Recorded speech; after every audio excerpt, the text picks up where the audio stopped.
Hello दोस्तों, कैसे हो। आज के इस वीडियो में मैं आपको बताऊंगा किस तरीके से आप अपना खुद का एक कलर प्रेडिक्शन गेम बना सकते हैं। इस वीडियो में मैं स्टेप बाय स्टेप सारी चीजें आपको सेटअप करके दिखाऊंगा, किस तरीके से इस कोड को सेटअप करना है एंड एडमिन पैनल किस तरीके से मैनेज करना है। इस वीडियो में वो भी बताऊंगा। तो अगर आप डेवलपर है तो इस वीडियो को एंड तक देख करके सीख सकते हैं किस तरीके से आप अपना खुद का एक पूरा प्लेटफॉर्म रेडी कर सकते हैं कलर प्रेडिक्शन का। अगर आप डेवलपर नहीं है तो भी आप इस वीडियो को देख सकते हैं, क्योंकि इस वीडियो में मैंने आगे एडमिन पैनल समझाया है किस तरीके से पूरा मैनेज करना है। और इसके अलावा अगर आपको गेम बनवाना है हमसे तो हमें कॉन्टैक्ट कर सकते हैं हमारे दिए गए कॉन्टैक्ट नंबर पर, जो कि आपको डिस्प्ले पर शो हो रहा होगा, या फिर आप डिस्क्रिप्शन में भी चेक कर सकते हैं। आपको सिंपली उस पर कॉल करना है, फिर आप व्हाट्सएप भी कर सकते हैं। हमारे कस्टमर एग्जीक्यूटिव आपसे बात करेंगे, आपको डिटेल समझाएंगे पूरा किस तरीके से आपको गेम 2 से 3 दिन के अंदर में बन करके मिल जाएगा एंड उसके बाद में आप उसको प्ले करवा सकते हैं आगे। चलिए वीडियो स्टार्ट करते हैं, डेवलपमेंट सीखते हैं, एडमिन पैनल समझते हैं किस तरीके से मैनेज करना है। तो यहाँ पे 3 चीजों की आपको नीड पड़ने वाली है। पहला है डोमेन, दूसरा है होस्टिंग, तीसरा है सोर्स कोड। डोमेन होस्टिंग मैंने ऑलरेडी होस्टिंगर से परचेस कर लिया है। कनेक्ट करने के बाद आपको कुछ इस टाइप का डैशबोर्ड शो होगा, जैसे कि अभी आप मेरे स्क्रीन पर देख पा रहे हैं। इसके बाद तीसरा नीड पड़ेगा आपका सोर्स कोड का। यहाँ पे मैंने सोर्स कोड भी डाउनलोड कर रखा है एंड इसी सोर्स कोड का यूज करके मैं पूरा गेम को डेवलप करने वाला हूँ। तो चलिए स्टार्ट करते हैं। अभी के लिए मैं आपको डोमेन ओपन करके दिखा देता हूँ। हमारा जो डोमेन है 403 का यहाँ पे एरर शो कर रहा है, यानी कि हमारे जो फाइल मैनेजर है उसमें कोई भी फाइल या फोल्डर नहीं है, इसलिए यहाँ पे 403 का यहाँ पे शो कर रहा है एरर। तो चलिए यहाँ पे अपना सोर्स कोड वगैरह अपलोड करके पूरा सेटअप कर लेते हैं, उसके बाद दोबारा हम इसको रिफ्रेश करके देखेंगे। तो फाइल मैनेजर ओपन करेंगे।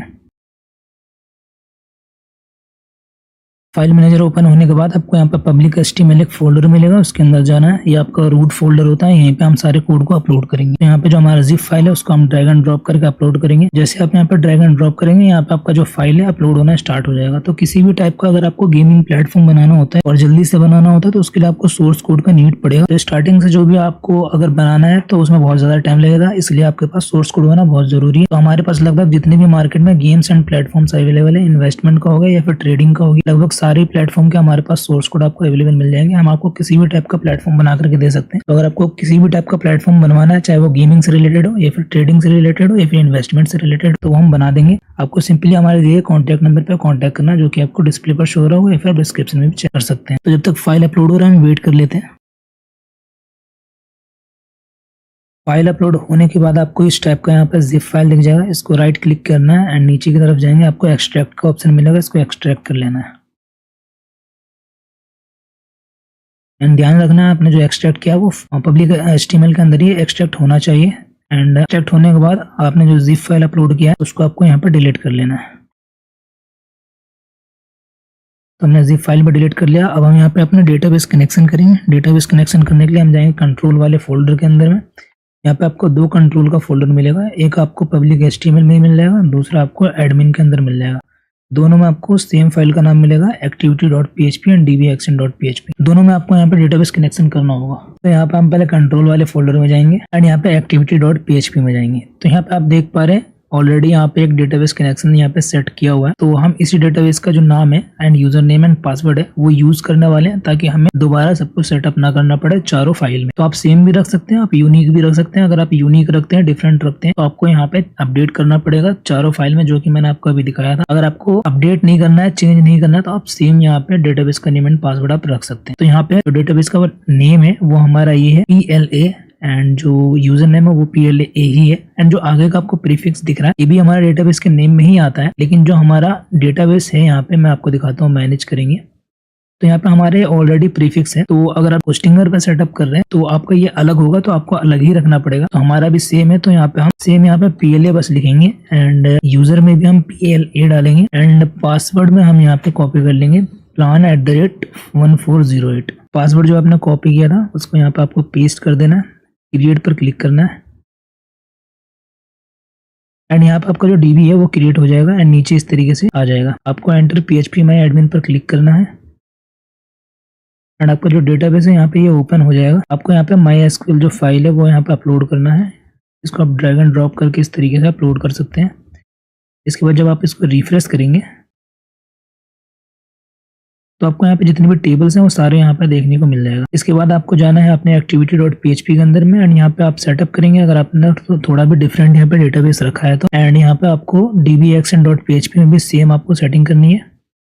एंड आपको जाना है एडमिन वाले फोल्डर में। यहाँ पे भी आपको कंट्रोल फोल्डर मिलेगा। यहाँ पे दोनों आपको सेम फाइल मिलेगी, activity.php एंड dbaction.php। दोनों में आपको यहाँ पे डेटाबेस कनेक्शन कर लेना है। डेटाबेस कनेक्शन करने के बाद आपको जाना है अपने वेबसाइट पर, इसको एक बार रिफ्रेश करना है। यहाँ पे आप देख पाएंगे जो हमारा प्लेटफॉर्म है वो बन के रेडी हो चुका है। अभी इसे हम लॉन्च कर सकते हैं, फिर हम किसी भी क्लाइंट को दे सकते हैं। अब वो आगे इसमें प्ले करवा सकते हैं। तो अभी के लिए मैंने इसको ब्लर कर रखा है क्योंकि यूट्यूब का गाइडलाइन अलाउ नहीं करता है किसी भी टाइप के गैम्बलिंग को प्रमोट करना, डेवलप करके दिखाना या फिर प्ले करके दिखाना, इसलिए मैंने इसको ब्लर कर रखा है। तो अगर आपको इसका डेमो चाहिए, आपको देखना है किस तरीके का यहाँ पे बनने के बाद दिख रहा है, तो वो आप हमें कांटेक्ट कर सकते हैं। हम आपको पहले इसका डेमो दिखाएंगे इस तरीके का बनने के बाद आपका जो गेम है वो दिखने वाला है। उसके बाद आप चाहे तो बनवा सकते हैं। तो यहाँ पे मैं आपको गेम तो नहीं दिखा पाऊंगा, तो इसलिए मैं आपको एडमिन पैनल दिखाता हूँ। /admin यहाँ पे प्रेस करेंगे, यहाँ पे आपका एडमिन पैनल लॉगिन होने का आ जाएगा। आपको यहाँ पे यूजर नेम एंड पासवर्ड डालना है। तो यहाँ पे मैं अपना यूजर नेम एंड पासवर्ड डाल देता हूँ।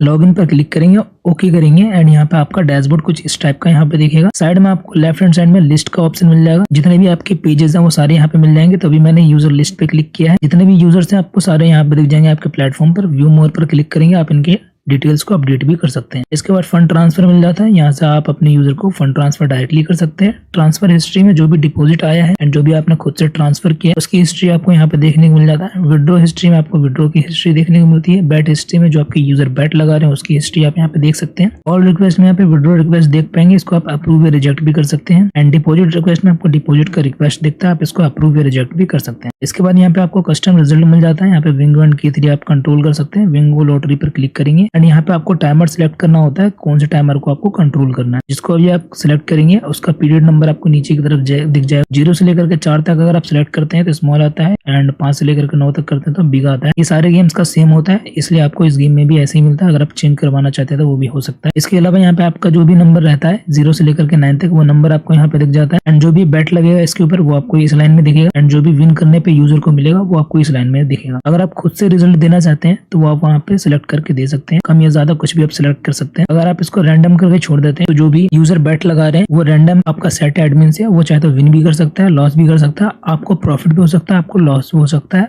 आपको पेमेंट ज्यादा देना पड़ सकता है विड्रॉवल अगर आपने रैंडम कर रखा है। यानी कि ये विन लॉस किसी भी कैलकुलेशन पर नहीं करेगा। अगर आपने इसको ऑटोमेटिक कर दिया तो फिर ये कैलकुलेट करना स्टार्ट कर देगा कि सबसे ज्यादा कम किस नंबर को रिजल्ट देने पे आपको देना पड़ेगा। यानी कि अगर सारे नंबर पे 10-10 रुपए लगाए, किसी एक नंबर पे 1 रुपए लगा हुआ है, यानी कि उसको विन करने पे 2 रुपए मिलेगा या फिर 9 रुपए मिलेगा, तो वो सबसे जो कम देना पड़ेगा आपको एज ए एडमिन, तो ये उसी को विन करेगा बार बार ऑटोमेटिक पर। यानी कि विन करेगा लेकिन बहुत कम लोगों को करेगा, ऐसा नहीं कि सबको लॉस करेगा। ठीक है। इसके बाद यहाँ पे नेक्स्ट मिल जाता है कस्टम स्पिन। यहाँ पे आपको कस्टम रैंडम मिल जाता है, रैंडम मिल जाता है, मैनुअल रिजल्ट मिल जाता है। यहाँ पे आप 3 तरीके से अपने कस्टम स्पिन को आप सेट कर सकते हैं। सेटिंग मिल जाता है, यहाँ पे आपको यूपीआई चेंज कर सकते हैं, यूएसडीटी का कीवर्ड, 2 टेलीग्राम मिल जाता है, 1 व्हाट्सएप, 1 इंस्टाग्राम, 2 नोटिस मिल जाता है, 1 नोटिफिकेशन रहता है इसमें से जो कि आप सारे यूजर को भेज सकते हैं। नोटिस जो रहता है आप अपने वेलकम जो मैसेज आपको होम पेज पे दिखता है उसमें जो भी नोटिस डालना चाहे वो डाल सकते हैं। पासवर्ड चेंज कर पाएंगे आप एडमिन का, डेली ईमेल रेंज यहाँ पे सेट कर सकते हैं, activity award and invitation bonus आप यहाँ पे सेट कर पाएंगे। इसके बाद यहाँ पे लेवल सेटिंग मिल जाता है आपको, first recharge commission and bet commission यहाँ पे आप चेंज कर सकते हैं। अपडेट रिचार्ज बोनस में आप जाएंगे तो यहाँ पे आप रिचार्ज का बोनस आप अपडेट कर सकते हैं। इसके बाद में यहाँ पे इशूज मिल जाता है, जो भी आपके यूजर इशूज सबमिट करेंगे, जो भी वो कंप्लेन सबमिट करेंगे वो आपको यहाँ पे दिख जाएगा। आप इसको कैटेगरी वाइज यहाँ पे सर्च कर सकते हैं एंड जो भी आप रिप्लाई करना चाहें वो यहाँ पे कर पाएंगे। इसके बाद गिफ्ट जोन मिल जाता है, यहाँ से आप अपना गिफ्ट कार्ड क्रिएट करके लोगों में डिस्ट्रीब्यूट कर सकते हैं। यहाँ पे जैसे गिफ्ट कार्ड पे क्रिएट करेंगे तो यहाँ पे आप गिफ्ट कार्ड का डिटेल डालेंगे, सबमिट करेंगे, यहाँ पे आपका गिफ्ट कार्ड क्रिएट हो जाएगा। इसके बाद लास्ट मिलता है लॉग आउट, इस पर क्लिक करेंगे, लॉग आउट हो जाएगा आपका एडमिन पैनल। एंड हम अपने सारे यूजर को रिकमेंड करते हैं कि जब भी आप एडमिन पैनल यूज कर लेते हैं तो उसको आप लॉग आउट कर दें, ये ज्यादा बेटर प्रैक्टिस रहता है एडमिन पैनल यूज करने का। तो ये था पूरा डेवलपमेंट, किस तरीके से आप अपना खुद का कलर प्रोडक्शन गेम बना सकते हैं एंड किस तरीके से एडमिन पैनल मैनेज कर सकते हैं, वो भी मैंने आपको इस वीडियो में समझा दिया। तो अगर आपको ये वीडियो अच्छा लगा तो इस वीडियो को लाइक करें, चैनल को सब्सक्राइब करें। अगर आपको हमसे ये बनवाना है तो हमें कॉन्टैक्ट करें। मिलते हैं किसी नेक्स्ट वीडियो में, तब तक ले थैंक यू गाइस, बाय।